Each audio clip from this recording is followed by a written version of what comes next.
வணக்கம் மக்களே. இன்றைக்கி ஒரு முக்கியமான விஷயத்த நான் உங்களோட ஷேர் பண்ணணும். டெய்லி நான் வீட்டில் போடுற கோலத்தெல்லாம் பார்த்துட்டு என் வீட்டுக்கு பக்கத்து வீட்டில் உள்ளவங்க என்கிட்ட வந்து, அம்மா நம்ம ஊரில் கோலப்பொட்டி வைக்கிறாங்க, நீ போய் போடு.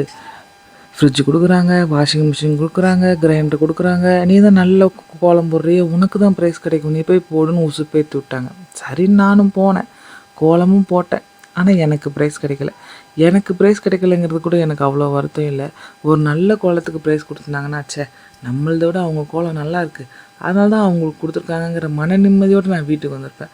ஆனால் ஒரு கோலம் அதில் அவங்களுக்கு என்ன தான் பிடிச்சிருந்ததுன்னு எனக்கே தெரியல. சரி, அவங்க டேஸ்ட் அவ்வளோதான். ஆக மொத்தம் மாரல் ஆஃப் த ஸ்டோரி என்னென்னா, காசு செலவு பண்ணி எனர்ஜியை வேஸ்ட் பண்ணி கோலம் போடுறதுக்கு 4 ஃபோட்டோவும் மன வலியும் தான் மிச்சம். இது மாதிரி ஒரு ஒஸ்ட் எக்ஸ்பீரியன்ஸ் உங்களுக்கு ஏதாவது இருந்ததுன்னா கமெண்ட்டில் ஷேர் பண்ணுங்கள். அப்புறம் அந்த கோலம் பிடிச்சிருந்தா அப்படியே ஒரு லைக் பண்ணுங்கள்.